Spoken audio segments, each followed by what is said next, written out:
Hello दोस्तों, आज तो भाई शॉप पर आ गया था मकेन का माल, क्योंकि इनका आया हमारे पास फ्रिज। हमने इनको बोला था कि हमारे को एक छोटा 200 लीटर के आसपास वाला फ्रिज दे देना। इन्होंने हमारे को प्रोवाइड करा दिया, लेकिन इनकी एक डील थी कि फ्रिज तो हम आपको दे देंगे, आपके नाम पे चढ़ जाएगा, लेकिन आपको कम से कम मिनिमम 6 to 8,000 के अराउंड आपको माल लेना पड़ेगा।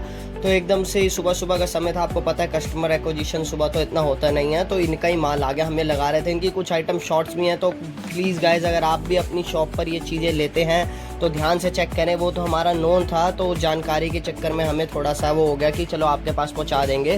तो ये हमारा 7,000 रुपीज़ का अप्रॉक्स माल आया है। अभी मैं और पापा मिलकर लगाना, मतलब पापा को पता है कैसे लगाना है, मैं एक बार ही देख लूँगा तो फिर मैं भी नेक्स्ट टाइम से लगाने लग जाऊँगा। मैं अभी आपको फ्रिज भी दिखाता हूँ। देखो आ गया फ्रिज, ये रहा फ्रिज। इसमें हमने साथ में आइस क्यूब रखी, क्योंकि समर सीज़न है, आइस क्यूब हर किसी को चाहिए होती है।